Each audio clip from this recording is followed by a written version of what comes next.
Mais ce matin, on va poursuivre cette réflexion avec Corinthiens, et je trouve c'est tellement riche de parcourir une église qui est bien loin de nous, des standards de vie que l'on connaît, et qui pourtant dans le contenu, dans l'exhortation que Paul donne à cette église, combien ça nous rejoint dans nos préoccupations.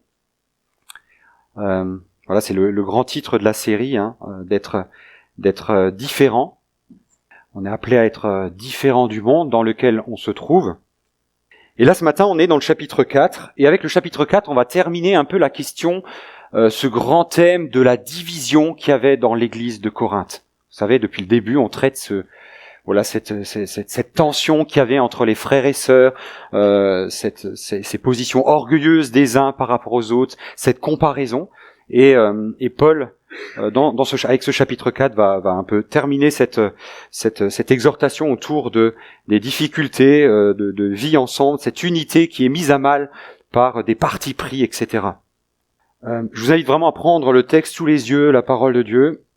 Alors pour ceux qui étaient là il y a 15 jours, on avait traité toujours à nouveau cette question des tensions.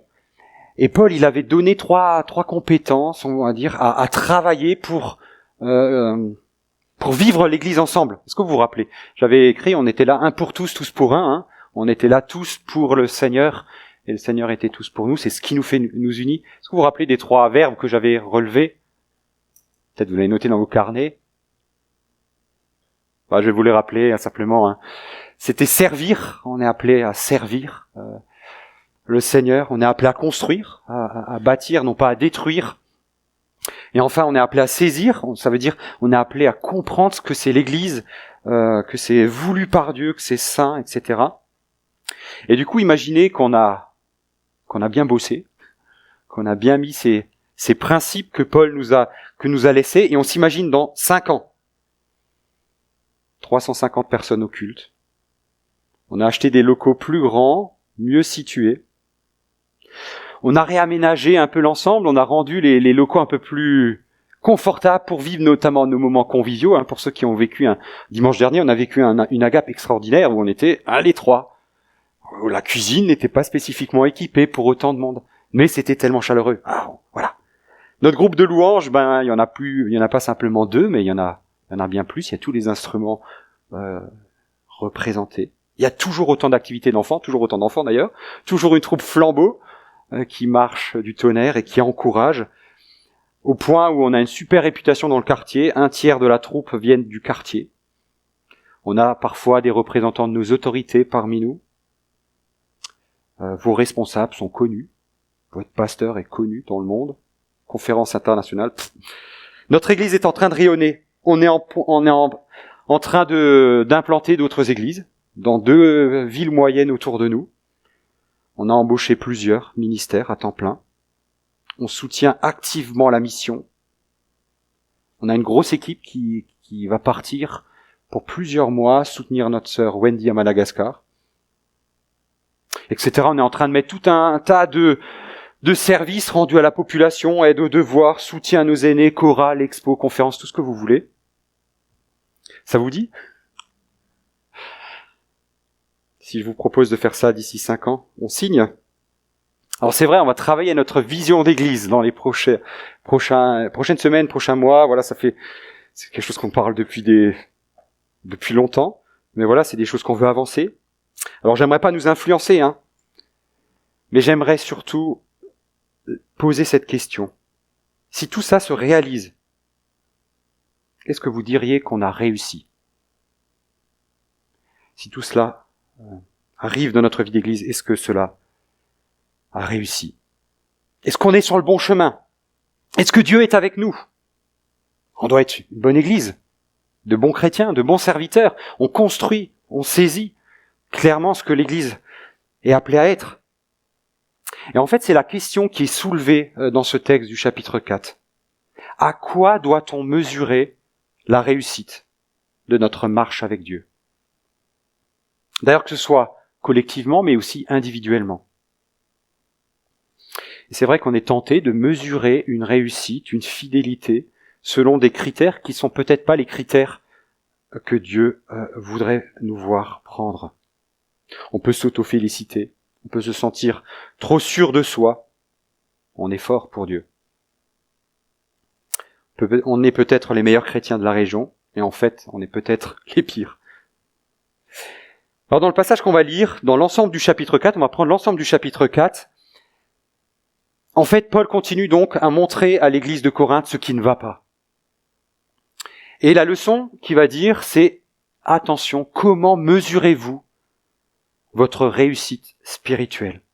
Autant pour l'église de Corinthe, mais je crois qu'on peut s'interroger pour nous-mêmes. Assure-toi de mesurer ta réussite avec les critères de Dieu. En fait, et j'ai donné comme titre à ce chapitre, le test des serviteurs de Dieu, le test. Et j'ai résumé ce chapitre, comme je prends l'habitude des fois de résumer, un serviteur de Dieu cherche une louange, une distinction, une influence, différente du monde qui nous entoure ou du monde contemporain. Je vous invite à prier avant d'aller dans le texte. Seigneur, c'est un privilège d'être là rassemblés ce matin, tel que nous sommes, mais tu veux nous parler. C'est notre conviction, c'est ma conviction, c'est que tu es un Dieu qui parle et qui prend plaisir à nous parler lorsqu'on se retrouve les uns avec les autres. Et tu veux nous interpeller. Merci pour ta parole qui est une parole vivante, une parole qui ne nous laisse pas indifférentes. Mais merci parce que tu as mis dans nos cœurs ce Saint-Esprit qui éclaire cela.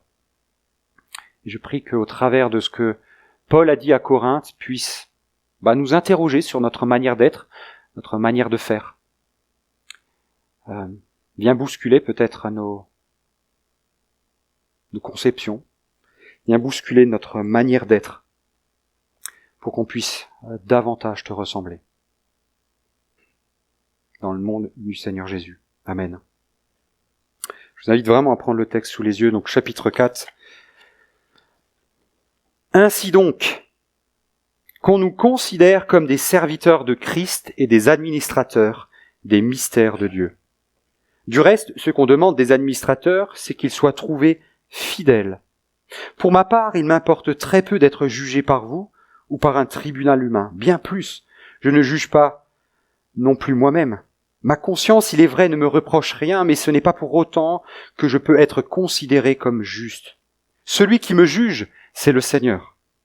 C'est pourquoi ne portez aucun jugement avant le moment fixé, avant le retour du Seigneur, car il mettra en lumière ce qui est caché dans les ténèbres et il dévoilera les intentions des cœurs. Chacun recevra alors de Dieu la louange qui lui revient.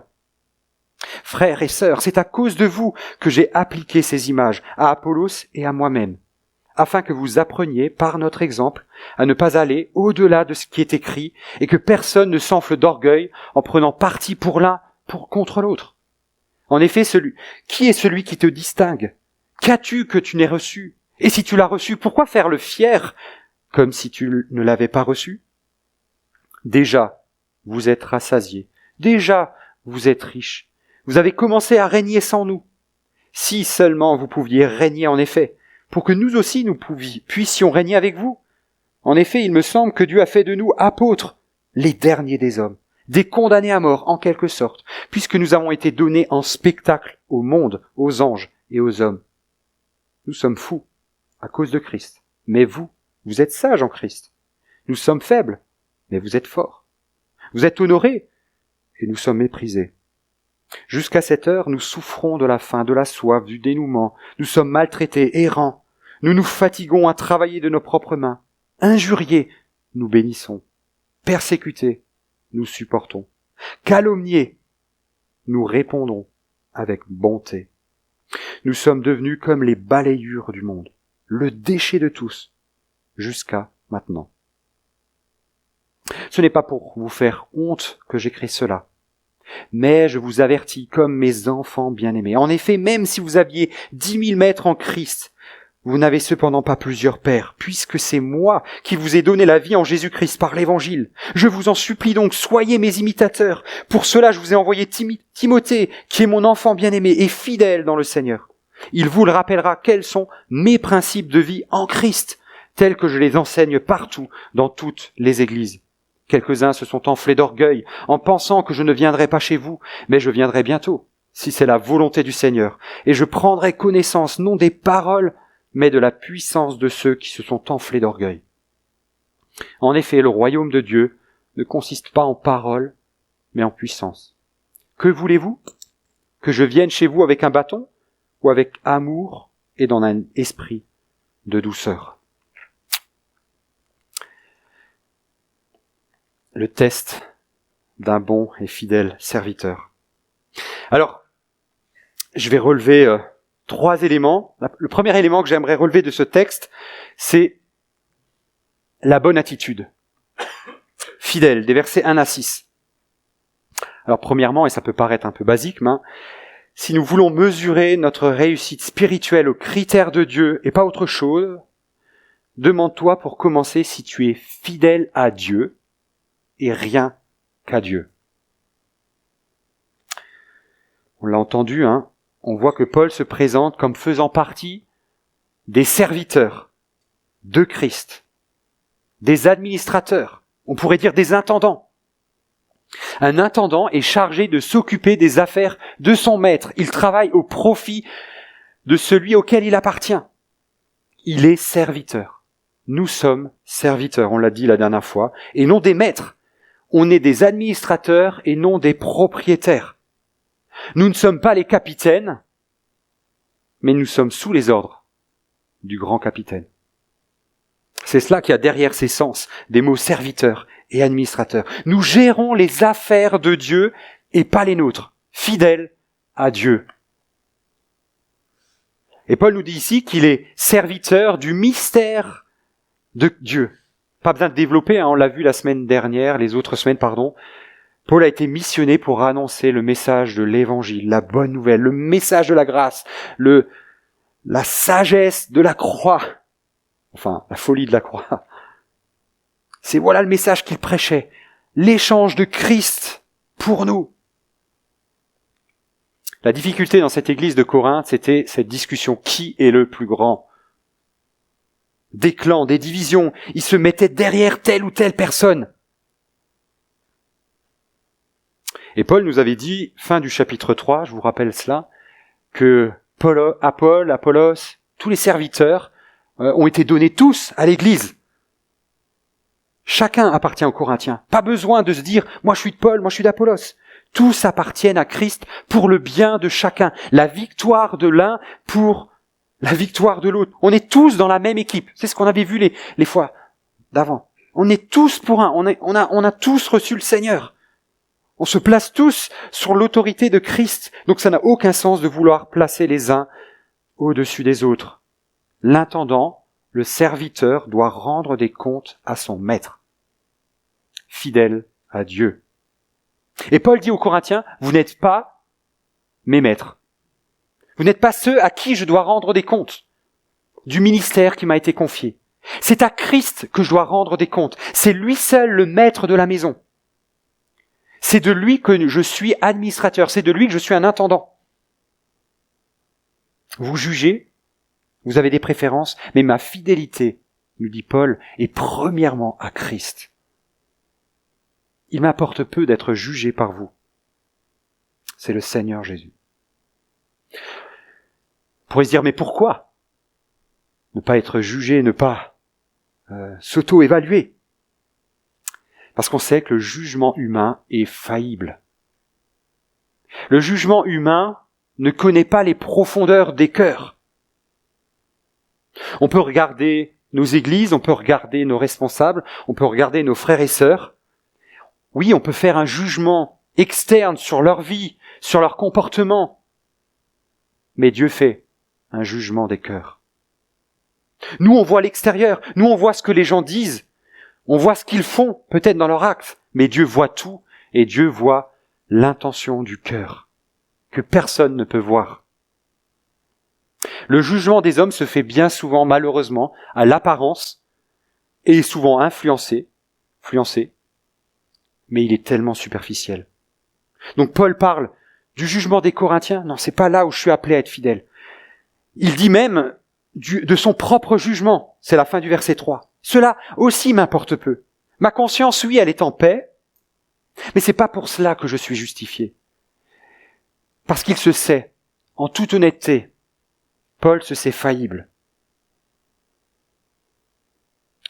On peut donner l'impression d'être qualifié, d'être clean, mais nous savons que nos jugements, nos cœurs sont bien souvent faillibles. Donc, ni le jugement des autres, ni le jugement de son propre jugement, mais la fidélité à Dieu, c'est dans le jugement du Seigneur, qui peut être le seul à juger notre cœur. C'est le verset 4. C'est lui mon maître. Dieu seul voit ce que les Corinthiens pensent, que lui-même ne voit pas. Dieu connaît les intentions derrière chacune de nos actions. Et le Seigneur, quand il va venir, c'est cette portion-là, la fin de cette portion, il va mettre en lumière ce que chacun aura fait. On l'a déjà entendu plusieurs fois en écho dans le chapitre 3. Vous êtes serviteur, vous serez jugé sur la manière dont vous avez été serviteur. Vous avez construit, attention à la manière dont vous avez construit.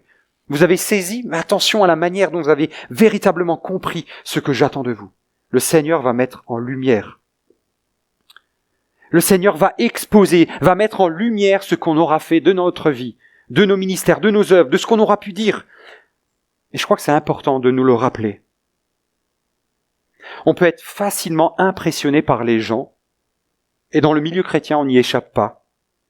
Parfois, on met des hommes sur le piédestal, sur le devant de la scène. On les élève, on est impressionné par leur éloquence, par leurs conférences, par leurs œuvres qu'ils peuvent accomplir. Mais on n'a aucune idée de ce qui se passe réellement dans les cœurs. Mais Dieu, oui. Dieu voit la réalité. Dieu voit les cœurs. Imaginez-vous, vous êtes sur le balcon et vous regardez la rue devant vous. Vous voyez un jeune couple et puis le jeune homme, il vient en aide à une personne âgée. Vous dites, waouh, quel bel geste. Quelle belle attitude.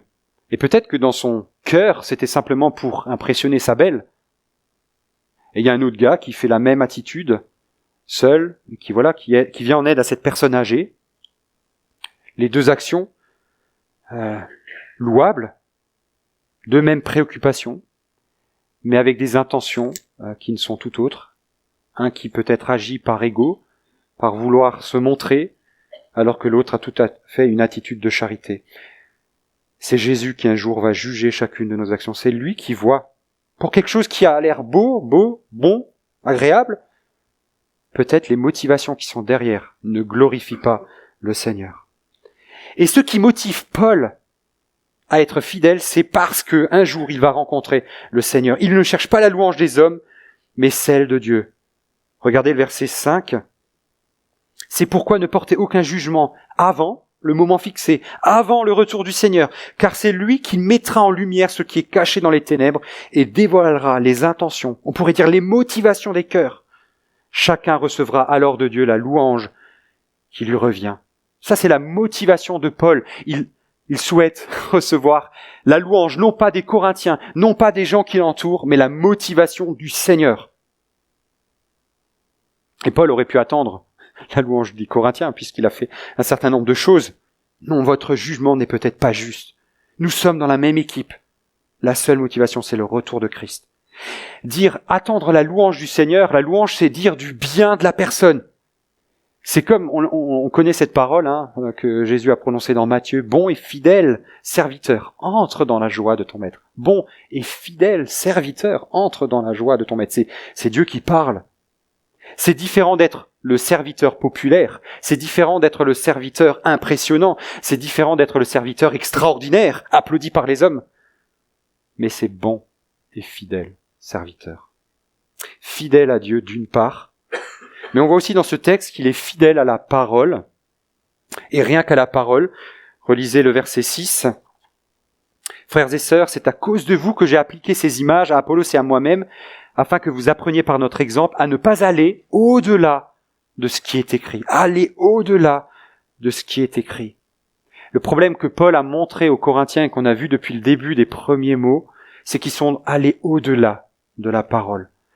Ils ont recherché une sagesse humaine, au-delà de la sagesse de la croix. Ils ont dit, les Écritures, c'est bien beau, mais nous, on veut plus, on veut un leader charismatique, on veut des prédicateurs éloquents, on veut des signes, on veut des prodiges, on veut une connaissance. Et ils ont obtenu certaines de ces choses, on les verra dans la suite de la lettre de Corinthiens, et ils en sont devenus fiers. Mais cela a entraîné des divisions, des querelles, puisque tout le monde n'avait pas tout à fait les mêmes préférences ou les mêmes priorités. Et Paul leur dit, stop, vous êtes en train de vous égarer. Le danger de s'identifier à des choses secondaires, facultatives, de s'enorgueillir, de juger de ses spécificités au détriment de l'essentiel, fidèle à Dieu, fidèle à sa parole. Alors la question qui est pour nous aujourd'hui, quelle est la louange que nous recherchons ? Et suivant comment vous répondez, ça change nos décisions, nos trajectoires. Et Paul, dans ses premiers versets, nous encourage à être fidèles à Dieu, fidèles à son Seigneur, fidèles à la parole, et à chercher la louange de Dieu, et non pas celle des hommes. Être honoré par Dieu, plutôt que être honoré des hommes. Alors on pourrait se dire, ça ressemble à quoi ? Pratiquement, tous les jours. Comment je fais pour tester les cœurs ? Et voir qui est réellement serviteur, intendant du Seigneur. C'est ce qu'on voit dans la deuxième portion, dans cette bonne priorité humble. Regardez ce qui se passe dans le texte, versets 7 à 8. En effet, qui est celui qui te distingue ? Qu'as-tu que tu n'aies reçu ? Et si tu l'as reçu, pourquoi faire le fier comme si tu ne l'avais pas reçu ? Etc. Paul va se mettre à ironiser, l'ironie, de manière très cinglante sur les prétentions des Corinthiens. Apparemment, les chrétiens de cette église pensent déjà être arrivés. Ils sont en train de connaître le succès. Ils ont une certaine prospérité. On ne sait pas, ils étaient probablement nombreux. Ils ne sont pas inquiétés par les autorités. Ils sont plutôt riches matériellement. Ils sont des prédicateurs éloquents, capables de déployer une grande sagesse, une grande éloquence. Et puisque c'est comme ça, Dieu doit probablement approuver notre marche avec le Seigneur. Mais Paul pose une question. Vous qui êtes tellement élevé, qu'est-ce qui vous distingue ? C'est une bonne question à se poser. Qu'est-ce qui te distingue d'un autre ? Qu'est-ce qui vous permet de juger les autres de cette manière-là ? Qu'est-ce que tu n'as, que tu n'aies reçu ?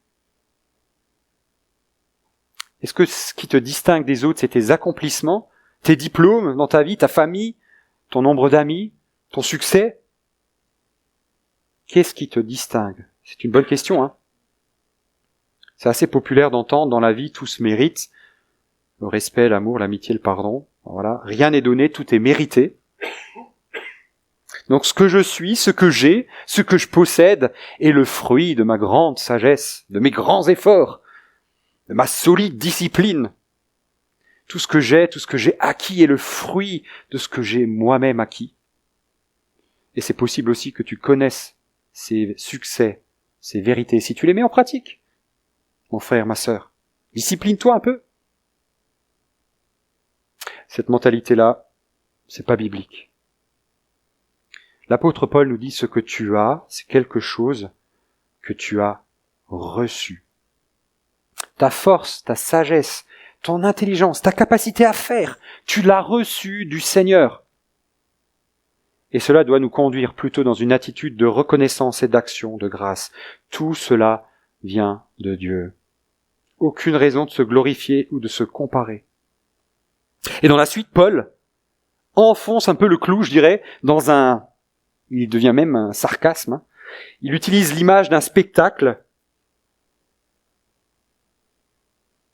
Paul ridiculise l'orgueil des Corinthiens en les confrontant avec les vraies marques d'un serviteur de Dieu. Ils sont déjà au ciel, on dirait, les Corinthiens. Ils sont déjà des rois. J'aimerais qu'on prenne 2 minutes chacun à relire simplement les versets 8 à 13 et relever, simplement dans le silence, les marques que Paul met en avant du serviteur, de ses bonnes priorités. Regardez, simplement. dans le silence. Versets 8 à 13.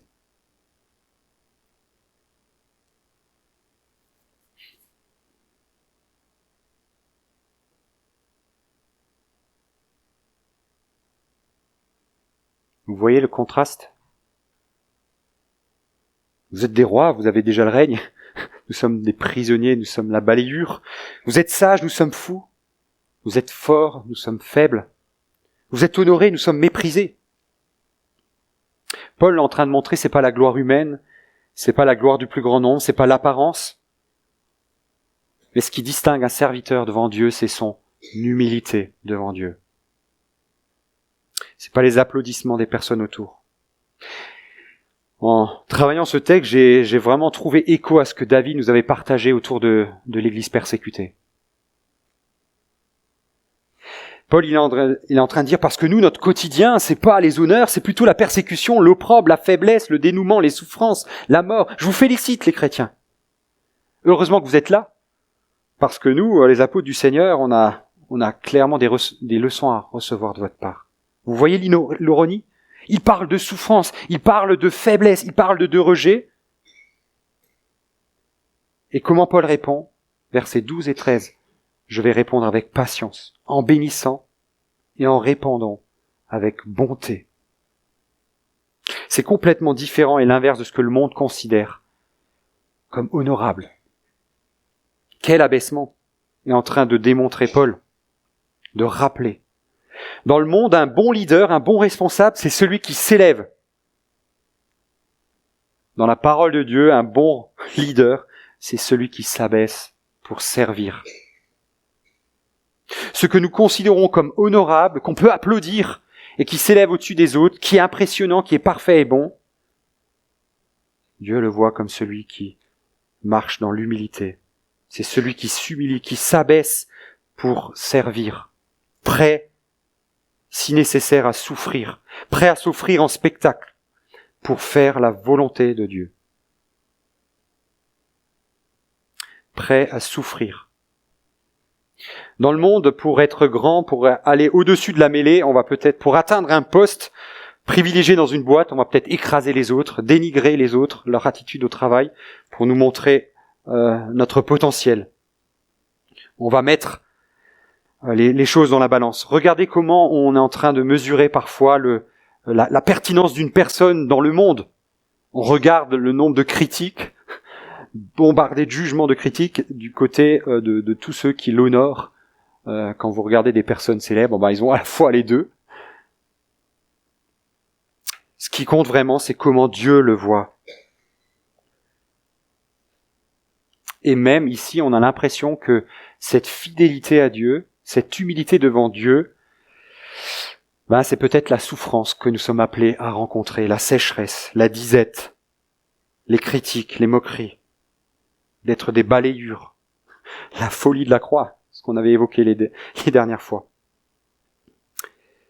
Alors attention à vouloir parfois trop vite nous faire croire que Dieu nous appelle ici-bas à être libérés des difficultés, être libérés de la maladie, être libérés de la pauvreté, être libérés de la persécution.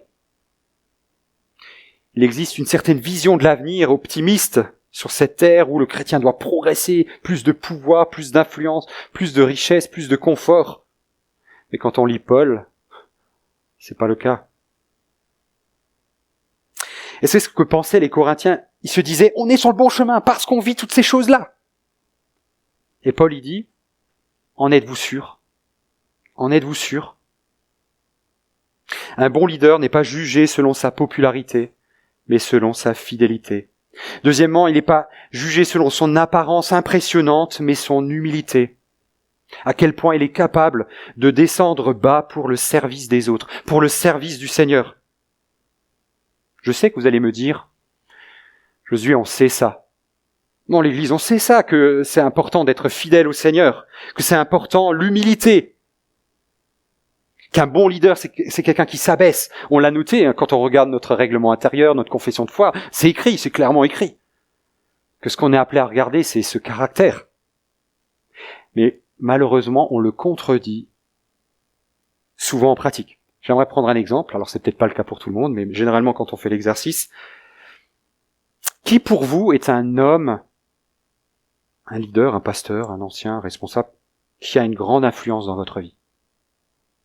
Que vous admirez? Celui que vous disiez, celui-là, il faut le suivre, celui-là, il faut l'écouter, celui-là, il faut qu'il se déplace. Quel livre mérite vraiment d'être lu, s'il écrit un livre? Je pense qu'on est tous capables de nommer parfois un pasteur ou quelqu'un qui a eu un grand impact sur notre vie. Et je crois que la majorité du temps, on va nommer quelqu'un qui a une envergure internationale. Un super pasteur, un super enseignant, qui sert quelque part dans le monde, qui est parfois très loin de chez nous. On cherche de grands noms. La parole d'un homme comme ça vaut peut-être plus que la parole d'un frère ou d'une sœur dans l'église. Et je crois que nous qui fréquentons l'église de Wittenheim, je crois qu'on peut dire honnêtement, Dieu nous bénit. Dieu nous fortifie, Dieu nous encourage. Dieu nous maintient dans la foi. Dieu nous amène à des réconciliations. Dieu console vos cœurs. De la part de la perte d'un être cher, par exemple. Dieu agit à travers des uns et des autres. Des anciens qui se sont succédés, peut-être pour vous les plus âgés. Vous avez entendu plusieurs pasteurs qui vous ont servi semaine après semaine. C'est vrai, on regarde des gens facilement aujourd'hui, et c'est bien, sur Internet, des gens qui prêchent un peu partout, puis gloire à Dieu pour cela. Mais le pasteur que tu écoutes sur le podcast n'a probablement jamais prié pour toi personnellement. Ne t'a peut-être jamais visité une seule fois dans ta maison, ni mis les pieds sur ta table. Il ne t'a pas écouté ce que tu étais en train de vivre. Il n'a pas prié pour toi et ta situation. On peut écouter tout un tas de personnes où on n'a aucune occasion de tester leur caractère, leur être, leur humilité. Alors qu'il y a des gens tout près de vous. C'est rare de dire que celui qui a le plus grand impact dans nos vies, c'est peut-être notre frère ou notre sœur qui est à côté de nous. Des hommes simples qui servent fidèlement. Et donc à ton tour, est-ce que tu recherches la gloire de Dieu ou ta propre satisfaction personnelle? Et Paul ici dans ce passage montre le ridicule de cette église qui cherchait les choses clinquantes, les choses qui avaient un certain poids. Et il continue cet avertissement, et c'est la raison de la dernière portion, c'est que, en fait, je vous avertis parce que je suis un père pour vous, comme avec ses enfants. Un leader selon Dieu est quelqu'un qui exerce une bonne influence, qui est intègre. Quelqu'un qui est digne d'être imité. Regardez avec moi les versets 14 et 15. Ce n'est pas pour vous faire honte que j'écris cela, mais je vous avertis comme mes enfants bien-aimés. En effet, même si vous aviez 10 000 maîtres en Christ, vous n'avez cependant pas plusieurs pères, puisque c'est moi qui vous ai donné la vie en Jésus-Christ, par l'Évangile. Paul leur dit que vous pouvez avoir plusieurs personnes qui vous prêchent l'Évangile, qui vous enseignent. Mais rendez-moi l'honneur en tant que père, non pas parce que je suis supérieur, non pas parce que j'enseigne mieux que les autres, ou parce que je serai meilleur que quiconque, mais parce que j'ai une relation particulière avec vous. Je vous ai prêché l'Évangile, et vous avez découvert le Seigneur. Paul, il adoucit dans cette fin de texte son discours. Il explique que s'il a été ferme, un peu dur peut-être avec eux, c'est pour les avertir, les exhorter, les encourager. C'est par cet évangile qu'il leur a donné. Il a pris soin d'eux. Et Paul, il est là de ce qu'il vient d'écrire depuis les premières lettres de cette lettre. Rappelez-vous cette histoire commune. Rappelez-vous l'évangile que nous avons reçu. Rappelez-vous ce que Christ a fait pour vous. Nous qui étions morts à cause de nos fautes, séparés de Dieu, Jésus est venu et il a fait de nous une famille. Il nous a pris à côté de lui. C'est ce grand échange que Dieu a fait pour nous. Voilà pourquoi nous sommes appelés à être vigilants les uns envers les autres. Jésus est devenu coupable pour que je sois juste à ses yeux. Et à cause de la nature de cette relation, honorez l'avertissement que je suis en train de vous dire. Je vous ai prêché Christ, la folie de la croix. J'ai pas eu un message autre que celui-ci. Ne suivez pas ce chemin d'orgueil, de superficialité, mais écoutez ce que la parole de Dieu dit, ce que l'Évangile dit. Arrêtez de vous diviser. Changez de manière d'évaluer ce qui est un bon leader. Je vous en supplie.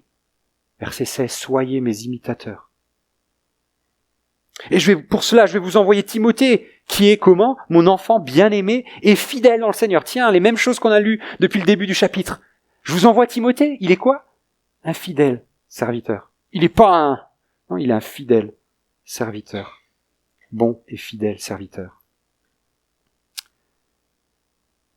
Je vous en supplie, je vous en conjure, on le voit là, c'est lourd. Prenez au sérieux ce que Paul est en train de nous dire. Soyez mes imitateurs. Quand on lit ça comme ça de façon vite, on se dit, oh, quel prétentieux. Soyez mes imitateurs. Mais si on prend le temps, et depuis le début de la lettre de Corinthiens, de voir l'attitude de cœur de Paul, de comprendre sa théologie, de comprendre son raisonnement, en fait, Paul est en train de dire, soyez mes imitateurs, mais parce que quoi? Il est un imitateur de Christ. Et on le verra dans 1 Corinthiens 11, verset 1, soyez mes imitateurs, c'est la même chose, hein, comme je le suis moi-même de Christ. En fait, regardez mon exemple, mais parce que, en fait, j'ai mon modèle qui est devant moi, c'est Christ.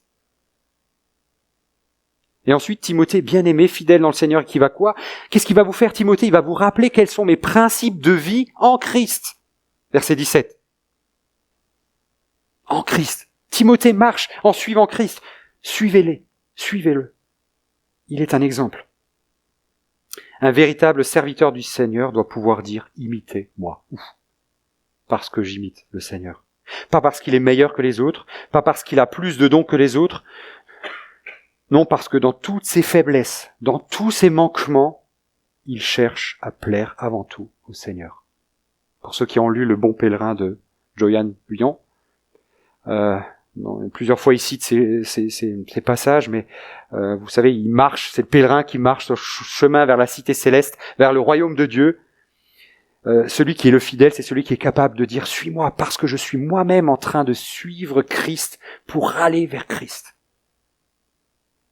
Paul est en train de dire « Parce que moi-même je marche sur ce chemin où j'ai loin d'avoir tout compris encore, suivez-moi. Imitez-moi, imitez-nous, parce que notre modèle, c'est le Seigneur Jésus-Christ. Il n'y a personne qui a donné un exemple d'humilité, de fidélité, d'intégrité, comme le Seigneur Jésus-Christ. Vous voyez ces principes-là? C'est pour ça que Paul peut dire, imitez-moi, parce que ce que je vous ai évoqué depuis ces quelques pages du chapitre 4, fidèle à Dieu, humble, intègre, parce qu'on a un modèle qu'il a été. Alors, nous sommes appelés à imiter. Oui, on est appelés à imiter. Mais est-ce le cas de ceux qu'on admire? Est-ce qu'ils sont ceux qui suivent Christ, comme la parole de Dieu le dit? Est-ce que c'est le cas de celui que vous admirez? Est-ce qu'au-delà de la parole, et c'est ce que je disais parfois derrière un écran, on se dit « Waouh, c'est éloquent !» Est-ce que leur vie confirme ce qu'ils sont en train de dire? Pour la plupart de ceux qu'on suit sur Internet, on n'est pas capable de le dire. On voit pas, on n'est pas dans leur quotidien. Là où on a un regard sur leur vie quotidienne, c'est ceux qui sont autour de vous. Là, on peut dire s'il y a, en tout cas, sur une certaine mesure, si entre ce qu'il dit reflète ce qu'il prêche. Par nature, on s'intéresse au confort, à la prospérité, au pouvoir, à la renommée, à la reconnaissance. Mais le vrai évangile produit l'humilité et ne regarde pas selon les critères du monde. La vraie puissance de l'évangile, c'est plutôt quand nous insultons, nous bénissons, persécutés, nous supportons, calomniés, nous consolons. Ça, c'est la puissance de l'évangile. Ce sont des vies radicalement transformées, qui ne recherchent pas ce que le monde recherche, qui ne sont pas des vies étincelantes ou prétentieuses, mais des vies humbles et dociles devant et dans les mains de Dieu. Et qui vont produire des fruits. Galates 4, les fruits du Saint-Esprit, c'est quoi? L'amour, la joie, la paix, la patience, la bonté, la bienveillance, la fidélité, la douceur et la maîtrise de soi. Où on voit toutes ces choses-là? Avec ceux qui sont autour de vous. Aujourd'hui, avec les réseaux, on a tellement de contacts, on voit tellement de gros mouvements, de grands pasteurs qui sont tombés, même après leur mort parfois, et pas que dans le milieu évangélique. Parfois je me dis, le Seigneur nous permet de voir ces choses-là parce que, en fait, on doit peut-être arrêter de jouer au fan club, de se dire, voilà, ça c'est mon modèle. Non, est-ce qu'on suit Christ au-delà d'une personne? Parfois, qu'on arrête de mettre des personnes sur un piédestal, parce qu'il prêche super bien, parce qu'il a une théologie solide, mais on n'a aucune idée de leur caractère. On n'a aucune idée s'ils sont fidèles, s'ils sont humbles, s'ils sont intègres.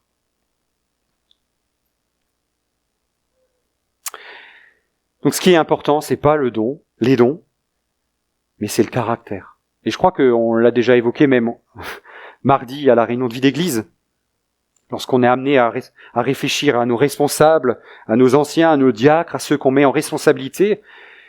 On dit, on ne doit pas regarder à ce qu'ils sont capables de faire, mais à leur attitude, leur être, ce qu'ils sont. Est-ce qu'ils reflètent le caractère de Christ? Ou est-ce qu'ils recherchent la gloire pour eux-mêmes ou celle de Dieu?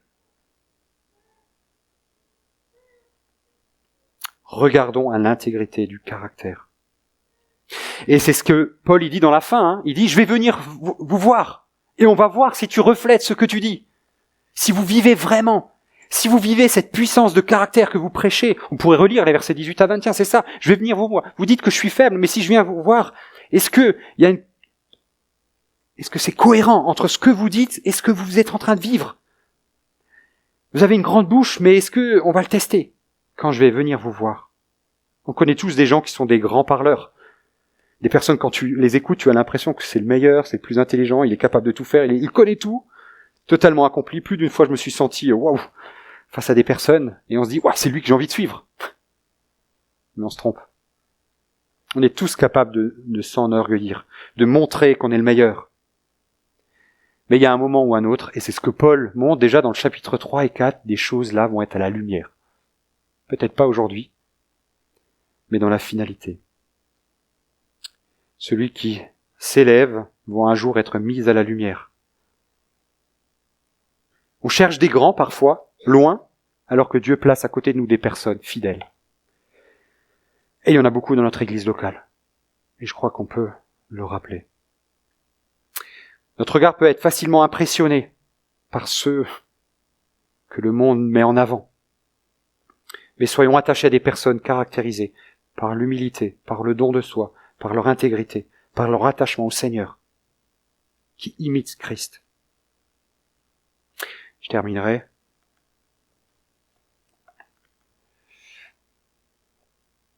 Choisir le test du bon serviteur, c'est pas un concours de popularité, mais un concours peut-être de caractère. Un bon serviteur ressemble à Jésus. L'évangile du plus grand qui s'est fait le plus petit.